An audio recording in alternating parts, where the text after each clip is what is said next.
Hello friends, मैं हूं तरुणा और मैं लाती हूं आपके लिए इंग्लिश लैंग्वेज से जुड़े हुए कुछ इंटरेस्टिंग वीडियोस। हिंदी में बहुत सी कहावतें, मुहावरे आप यूज़ करते होंगे, मैं भी करती हूं। जैसे घर का भेदी लंगा ठाए या जान बची तो लाखों पाए, ये सब हम अक्सर यूज़ करते हैं। पर इंग्लिश में इनके इक्विवेलेंस कौन से प्रोवर्ब्स हैं, कौन से इडियम्स हैं, ये हमको नहीं पता। इससे पहले भी मैंने काफ़ी वीडियोस में इस टॉपिक को कवर किया है और आज एक बार फिर मैं कुछ ऐसे ही हिंदी के मुहावरे, कहावतों को लेकर आई हूँ जिनके इंग्लिश में इक्विवेलेंट इडियम्स और प्रोवर्ब्स हम जानेंगे। तो चलिए विदाउट वेस्टिंग टाइम हम आज का वीडियो शुरू करते हैं। आज की पहली कहावत जो है वो यही है, घर का भेदी लंका ठाए। आप सभी जानते हैं कि ये कब बोला जाता है, जब कोई अपना ही आदमी, अपना ही भेद हमारे दुश्मनों को बता दे, तो वो सबसे बड़ा विश्वासघात होता है, सबसे बड़ा डैमेज वही करता है। तो इसके लिए जो इंग्लिश में इक्विवेलेंट प्रोवर्ब है वो है, N insider can cause the maximum damage. ये इंग्लिश में इसका इक्विवेलेंट प्रोवर्ब होगा। अब जान बची तो लाखों पाए, बोलते भी है ना, जान है तो जहान है। सबसे पहले जान की कीमत है।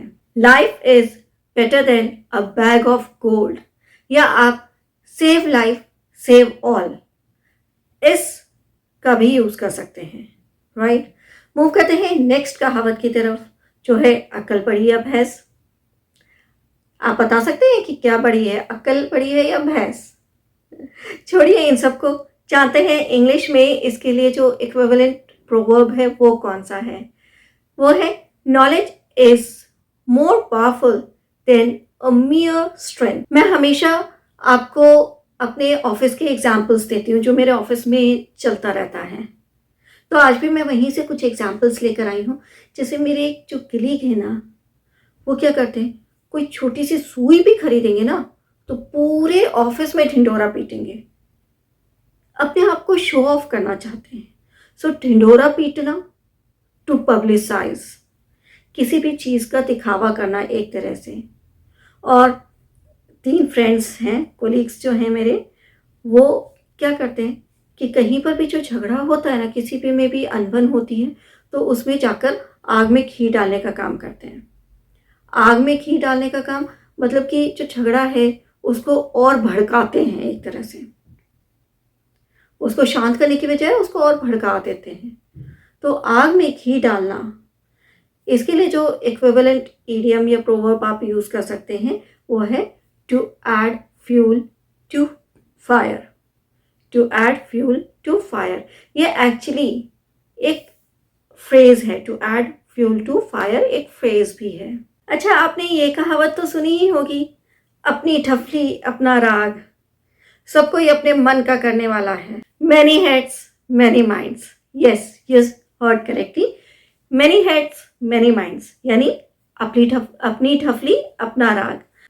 अति किसी भी चीज की खराब होती है। अति क्या होती है? Excess. Excess of anything is bad. किसी भी चीज की जो एक्सेस है, अति है, जिसको हम हिंदी में अति बोलते हैं, चाहे वो अत्यधिक खाना हो, अत्यधिक घूमना हो, बहुत ज़्यादा पैसा खर्च करना हो, बहुत ज़्यादा कंजूसी करना हो, किसी भी चीज़ की जो अति है, एकदम एक्सट्रीम जो पॉइंट है, वो खराब ही होती है।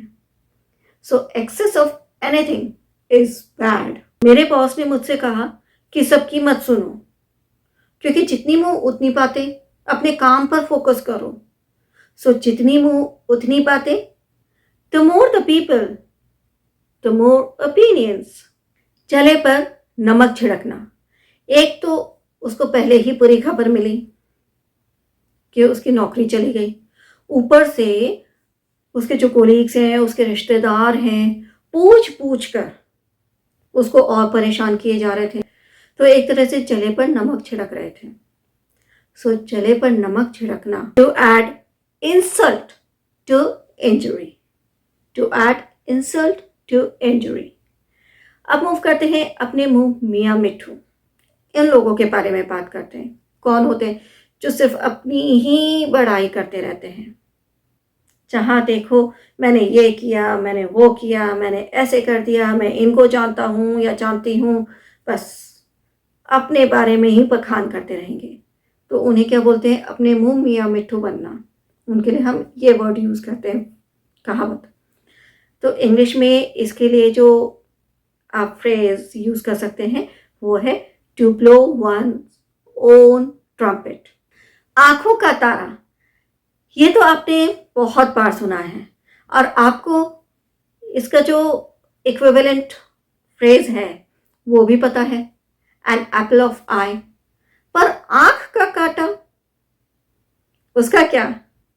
कुछ लोग होते हैं ना जो आंख के कांटे होते हैं, जिन्हें देखना बिल्कुल पसंद नहीं है, तो उनके लिए इंग्लिश में आप क्या यूज़ करेंगे? उसके लिए जो फ्रेज आप यूज़ कर सकते हैं वो है an eyesore. For me my neighbour is an eyesore. मेरे लिए जो मेरा पड़ोसी है वो आंख का कांटा है, जिसे मैं बिल्कुल भी देखना पसंद नहीं करती। मैंने उसको इतनी बार कहा है कि मेरे घर के सामने कूड़ा मत डालो। मैं क्यों उसको पसंद नहीं करती? क्योंकि मैंने उसको इतनी बार कहा है, फिर भी उसके कान में जूं ही नहीं रेंगती। मतलब वो बिल्कुल सुनता ही नहीं है। कान में जूं ना रेंगना या जूं ना रेंगना, इसके लिए जो इंग्लिश में फ्रेज आप यूज़ कर सकते हैं वो है टू टर्न डेफ ईयर।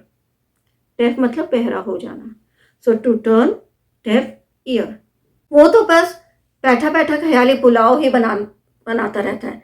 हमेशा यही सोचता है कि एक दिन मैं मैनेजर की पोस्ट पर चला जाऊंगा, सीईओ बन जाऊंगा। अरे पर उसके लिए काम तो करना पड़ेगा ना। खाली बैठे बैठे ख्याली पुलाव बनाने से कुछ नहीं होगा। सो ख्याली पुलाव बनाना, to build a castle in the air. To build a castle in the air.